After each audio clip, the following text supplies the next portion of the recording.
ఆదికాండం 39వ అధ్యాయము 19లో ఏముందో ఒకసారి చూద్దాం.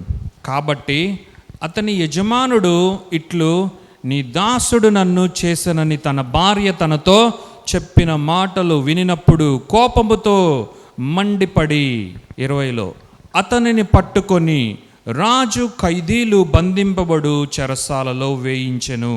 అతడక్కడ చెరసాలలో ఉండెను. ఇప్పుడు యోసేపు ఏం చేశాడు? యోసేపు ఏం చేయలేదు, ఏ పాపము చేయలేదు.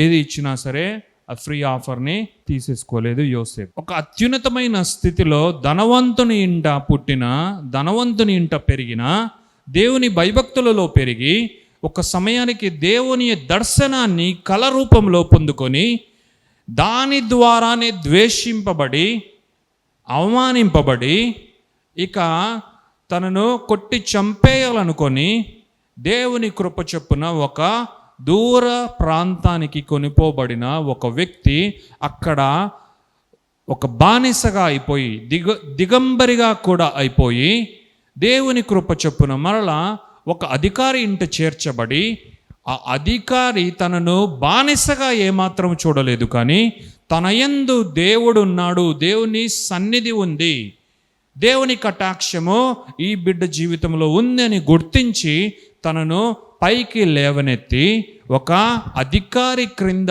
అధికారిగా పెట్టబడినప్పుడు నీకు ఎవరూ లేరు కాబట్టి నీవు ఎంతో నిరాశ నిస్పృహలకు గురయ్యావు. కాబట్టి నీ జీవితంలో నా అని చెప్పుకునేవారు ఎవరూ లేరు. కాబట్టి ఇక నిన్ను చూచి నువ్వు ఎందుకు ఇది చేస్తున్నావు, నువ్వు ఎందుకు ఈ పొరపాటు చేస్తున్నావు, నువ్వు ఎందుకు ఈ తప్పు చేస్తున్నావు అని నిన్ను గద్దించేవారు కూడా లేరు. కాబట్టి నీవు ఏ తప్పు చేయడానికైనా నీకు ఛాన్స్ ఉంది, చాయిస్ ఉంది. అలాంటి పరిస్థితి యోసేపుకుండగా ఏది చేయడానికైనా తనను అడిగేవారే లేరు. ఒకవేళ పోతిఫర్ భార్య అడిగినది గనక యోసేపు చేసి ఉంటే ఖచ్చితంగా చేయలేదు. కాబట్టి చాలా స్టోరీలు, డ్రామాలు అంతా చేసి యోసేపును పట్టించి యోసేపు చెరసాలలో పడేలాగా చేసింది. కానీ ఆమె చెప్పినట్లు కనుక చేస్తుంటే కామగానే ఉండేది, వారి రిలేషన్షిప్ అలాగే కొనసాగేది. ఎందుకంటే ఒకవేళ చెప్తే యోసేపు మాత్రమే పట్టుబడడు, ఆమె కూడా పట్టుబడుతుంది కాబట్టి. కానీ పాపము చెయ్యనందుకు యోసేపు ఏదైనా చేసి ఉండుటకు ఆయనకు స్వాతంత్రం ఉంది. ఏదైనా చేసి ఉండొచ్చు. యోసేపు దూరముగా ఉన్నాడు, ఎవరి ప్రేమకు నోచుకొని వ్యక్తిగా ఉన్నాడు, ఎవరి ఆదరణకు కూడా గురి కానటువంటి వాడుగా, ఒంటరి వాడై దూరస్తుడుగా అన్య దేశంలో ఉన్న ఈ యోసేపు ఎవరైనా హత్తుకోవడానికి వస్తే, ఎవరైనా ఏదైనా ఆఫర్ చేయడానికి వస్తే తనకున్న స్థితిని బట్టి, అప్పుడు ఆయన బానిస కాదు కానీ అధికారిగా ఉన్నాడు కాబట్టి తనకున్న స్థితిని బట్టి ఏ పాపమైనా కూడా యోసేపు చేసి ఉండొచ్చు. కానీ దేవుని నామ మహిమార్థమై దేవుని కృప యోసేపు జీవితంలో ఉండడం మాత్రమే కాదు, యోసేపు దానిని గౌరవించాడు, దాన్ని గుర్తించాడు, దాని ద్వారా దేవునికి మహిమ చెల్లించాడు. కాబట్టి యోసేపు పాపము చేయలేదు.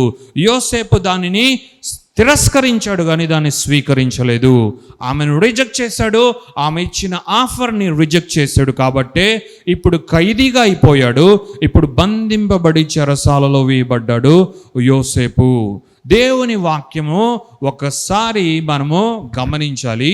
ఈ సందర్భముగా ఇంత భయంకరమైన పరిస్థితిలో యోసేపు వెళ్తూ ఉన్నప్పుడు, యోసేపు యొక్క శోధనను, ఈ గొప్ప శోధనను ఎదుర్కొంటూ ఉన్నప్పుడు, ఈ యొక్క పరిస్థితి గుండా వెళ్తూ ఉన్నప్పుడు యోసేపు ఏ విధమైనటువంటి మాటలు మాట్లాడాడో ఒక్కసారి మనం చూద్దాము. ఆదికాండం 39వ అధ్యాయము 9లో యోసేపు ఏమన్నాడో ఒక్కసారి మనము జాగ్రత్తగా చూడాలి. యోసేపు పోతిఫర్ భార్యతో ఇలా అంటున్నాడు, నీవు పోతిఫర్ భార్యవైనందున అన్నిటినీ పోతిఫర్ నాకు అప్పచెప్పాడు, కానీ నిన్ను మాత్రం నాకు అప్పగించలేదు. హల్లెలూయా. కాబట్టి నేనెట్లు ఇంత ఘోరమైన దుష్కార్యము చేసి దేవుని విరోధముగా పాపము కట్టుకొందునని తన యజమానుని భార్యతో అనెను. You are his wife, how then can I do this great wickedness and sin against God? నా అధికారి అయిన పోతిఫరు అంతా నా చేతికి అప్పగించాడు, కానీ నిన్ను కాదు. నీవు నా వశం కాదు, నీవు ఆయన వశమే, ఆయన భార్యవు నీవు. సో ఈ వాక్యం విన్న వెంటనే యోసేపు అబ్బా పోతీఫరుకి ఎంత గౌరవం ఇచ్చాడు. అసలు తన భార్యను కూడా ముట్టుకోలేదు. తన భార్యే తన దగ్గరకు వచ్చినా కూడా తనను అసలు ఏమాత్రం లెక్క పెట్టలేదు, ముట్టుకోలేదు అని మనం ఇవన్నీ కూడా మనం ఆలోచించవచ్చు. కానీ యోసేపు యొక్క థింకింగే చాలా డిఫరెంట్. యోసేపు యొక్క దృష్టి చాలా చాలా వ్యత్యాసమై ఉంది, చాలా స్పెషల్గా డిస్టింగ్విష్డ్గా ఉంది అన్నది మనం ఇక్కడ తెలుసుకోవాలి. అవన్నీ కూడా ఉన్నాయి. తన యజమానుడు తనకు అప్పు చెప్పిన దాన్ని చక్కగా చూసుకోవాలని తన దృష్టిలో ఉంది. పోతీఫరు భార్య, నీవు ఎవరివి? పోతీఫర్ భార్యవి అన్నది కూడా ఉంది. కానీ వారు ఏమనుకుంటారో వారికి వ్యతిరేకంగా నేను ఉండకూడదు అన్న దాని పైన యోసేపు దృష్టి లేదు. కానీ దేవుడు నన్ను గూర్చి ఏమనుకుంటాడు, దేవుడు నా పైన ఎలాంటి దృష్టి కలిగి ఉంటాడు, దేవుడు నన్ను ఎలా చూస్తూ ఉన్నాడు, మనుష్యులు మనల్ని ఎలా చూస్తూ ఉన్నారు, నా బంధువులు నన్ను ఎలా చూస్తూ ఉన్నారు, నా తల్లిదండ్రులు ఎలా చూస్తూ ఉన్నారు, నన్ను నేను జాబ్ చేసే చోట నా అధికారులు, నా ఫ్రెండ్స్, నా కొలీగ్స్, నా క్లాస్మేట్స్ ఎలా చూస్తున్నారు అన్న దానిని బట్టి నీవు జీవిస్తూ ఉన్నావా? దేవుడు నిన్ను ఎలా చూస్తూ ఉన్నాడు అన్న దాన్ని బట్టి చూస్తూ ఉన్నావా? దేవుడు నీ పైన ఎలా దృష్టి కలిగి ఉన్నాడు అన్న దాన్ని బట్టి చూస్తూ ఉన్నావా? యోసేపు అయితే దేవుడు నా పైన దృష్టి కలిగి ఉన్నాడు, దేవుడు నన్ను ఆయన నడిపిస్తూ ఉన్నాడు, ఆయన దర్శనాన్ని ఇచ్చాడు, అలాగే ఒక చోటకు ఆయన నన్ను తీసుకువెళ్ళబోతూ ఉన్నాడు అన్న దృష్టి కలిగి యోసేపు చూస్తున్నాడు. దేవునికి మహిమ కలుగును గాక. హల్లెలూయా. పోతీఫరుకు వ్యతిరేకముగా ఈ విధముగా చేయకూడదు. పోతీఫరు భార్యనైనా కూడా ముట్టకూడదు. అంత మాత్రమే కాదు, యోసేపు దృష్టిలో ఏముందో తెలుసా? ఈ దుష్కార్యము, ఇంత భయంకరమైన నీచమైన కార్యము నేను ఎలా చేసేది? నేను చేయలేను.